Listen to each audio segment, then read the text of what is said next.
Ադրբեջանի նախագահը ելույթ է ունեցել ՄԱԿ Գլխավոր ասամբլեայի 80-րդ նստաշրջանում անդրադարձել Հայաստանի հետ հարաբերություններին։ Իլհամ Ալիևը հայտարարել է, Երևանի հետ բանակցությունները դրական արդյունք են տվել, քանի որ անցկացվել են բացառապես երկկողմ ձևաչափով առանց որևէ արտաքին միջամտության։ Նա հիշեցրել է, որ օգոստոսի 8-ին Ադրբեջանը եւ Հայաստանը Վաշինգտոնում նախաստորագրել են խաղաղության պայմանագրի տեքստը եւ համատեղ կոչարել լուծարել ԵԱՀԿ Մինսկի խումբը։ Ալիևի խոսքով Սպիտակ տան գագաթնաժողովի կարևոր արդյունքներից մեկը Թրամփի ուղին է։ Այն կամրապնդի տարածաշրջանային կապերը, հաղորդակցությունները երկարատև խաղաղության մեր տեսլականի հիմքն են, շեշտել է Ադրբեջանի նախագահը։ Նա հավելել է, որ Վաշինգտոնյան հանդիպումները նշանավորում են նաև Ադրբեջանի եւ Միացյալ Նահանգների միջև հարաբերությունների նոր փուլի սկիզբը։ Նոր հորիզոններ են բացվում քաղաքականության, տնտեսության, էներգետիկայի, տարածաշրջանային հաղորդակցությունների, պաշտպանության, անվտանգության եւ այլ ոլորտներում գործընկերության համար, մանրամասնել է Ալիևը։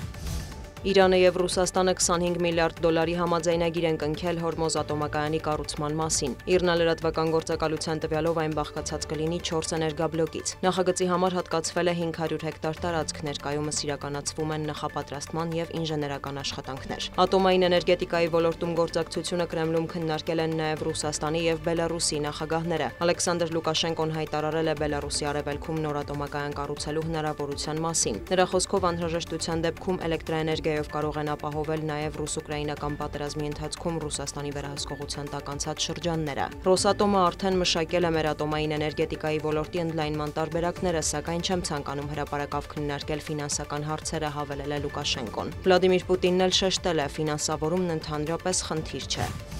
Հունգարիայի վարչապետը հայտարարել է, որ իր երկիրը չի հրաժարվի ռուսական նավթից, չնայած ԱՄՆ նախագահի պահանջներին։ Վիկտոր Օրբանի խոսքով ինքը Թրամփին տեղեկացրել է, որ Ռուսաստանից էներգակիրների ներմուծման դադարեցումը աղետալի կլինի Հունգարիայի տնտեսության համար։ Արտաքին գործերի նախարար Պետեր Սիարտոն էլ հայտարարել է, որ շարունակելու են նավթ եւ գազ գնել Ռուսաստանից, քանի որ դա կարևոր է Հունգարիայի անվտանգության տեսանկյունից։ Ըստ դիվանագետի արկա ենթակառուցվածքները թույլ են տալիս գործակցել միայն Ռուսաստանի հետ։ Ավելի վաղ ԱՄՆ նախագահը հայտնել էր, որ պատրաստվում է զրուցել Վիկտոր Օրբանի հետ եւ համոզել նրան դադարեցնել ռուսական էներգակիրների գնումը։ Թրամփը հույս է հայտնել, որ Եվրոպան հնարավորինս շուտ կհրաժարվի ռուսական էներգակիրներից, քանի որ այդպիսով ֆինանսավորում է իր դեմ շարունակվող պատերազմը։ Սպիտակ տան ղեկավարը նաեւ հայտարարում է, որ Վաշինգտոնը պատրաստ է լուրջ մաքսատուրքեր սահմանել Ռուսաստանի եւ նրա գործընկերների նկատմամբ, եթե եվրոպական երկրներն էլ գնան այդ քայլին։